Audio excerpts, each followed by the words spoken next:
Hey everybody, this is Mr. Hartzler here again, coming through, and we're going to do part 2 of the train wheel, and we're going to put in these little slots this time. So those will go around our circle. We have 1, 2, 3, 4, 5, 6 of them. So we're going to do that. If you notice on this one, we have to look a little bit further on the bottom of the page. These angles become very important now, so we're going to put those on. Again, this is part 2 of the train wheel. Make sure you see part 1 if you don't have the overall shape yet. We're going to use a couple of big tools in here. We're going to do circle pattern, and we're going to use a lot of circles and lines even in this. Alright, so I'm going to look square at my wheel. I'm going to start a sketch on this flat piece in the back where I want those cutouts to be. Good thing is, folks, I only have to make one of them. If I make one of these, I can then do a pattern and have it make 6 all the way around, but I have to make sure it's right the first time. Alright, so I'm going to put on a couple circles. It tells me my radii in there. Alright, so my inner one is 0.375. That's my radius, so I multiply that by 2, so I have my diameter. There's that one. It's that black circle on that screen. And now I'm going to put another one on. This is going to be the outer edge. So this is 0.625. Again, that's the radius, so I multiply by 2. I can do that in Inventor. Don't forget that. Let the Inventor, the program, do the math for you. It's a nice thing about the CAD software we have. Alright, so I have my 2 circles, my inner one and my outer one. Press escape, so I'm done doing circles. Again, here's my inner, here's my outer.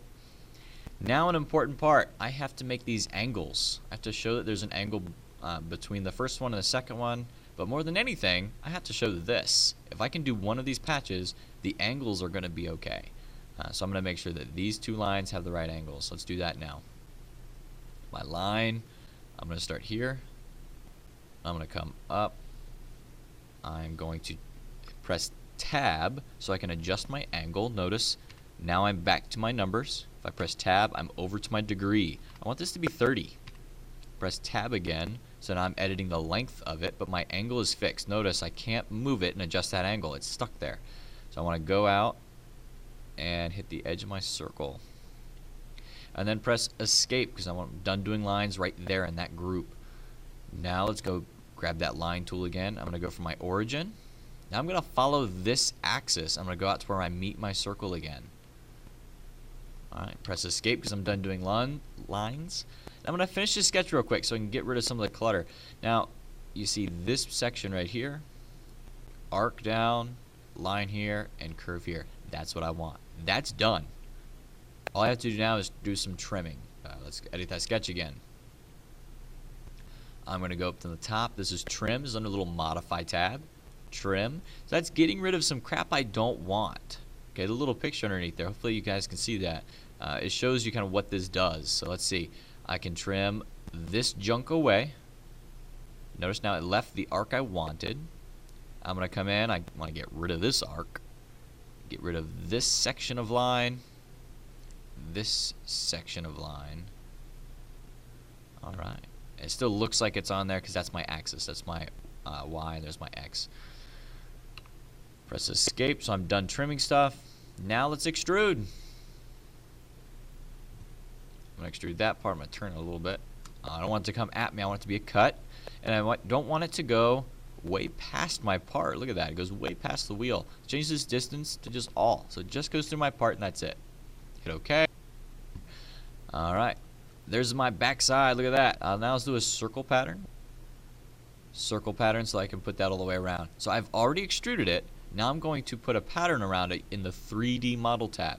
If I was back in my extrusion, if I was editing that sketch, I can use circle pattern in the sketch mode, but because I already have it cut out, I can do it in the 3D model tab. So I'm going to do circle pattern kind of towards the right side of my screen there. Click on my feature right there. Make sure just my feature is red. Click on that. Now I want to choose a rotation axis, and it could really be any of these circles. It doesn't matter. Alright, make sure it's the right number. 6. Good. And OK. And look at that. I have my circle. Let's check it out from the back side. There we go. Doesn't look too bad. Looks about right to me. Again, the pictures, the scale's a little bit off between them. but that is beautiful. We've got our nice wheel. Notice the edges here. This red band, that's flat. We've got rounded edges, where all of these lines inside are nice and curvy. None of this is sharp. These are all gentle sweeps. We've got a hole in the middle for our future axle. And we have 6 little cutouts right there. Looking good, folks. It's looking good. Hopefully this was helpful. Again, this is train 2. If you had trouble making the overall wheel shape, make sure you go back and check out train part 1. If you have any questions too, if you're my student, just come up to me and ask me. But you can also put a comment down on the bottom, and I can answer those comments as quickly as I can. Maybe even put out a new video based on what those comments are. Hopefully this was helpful to you. Again, this is the train, the wheel part. This is the miniature train. Let me know if you have any questions, and please like and subscribe. My Instagram is Mr. Hartzler, and my Twitter page is Mr. Hartzler Math. Thanks, everybody. Have a great day.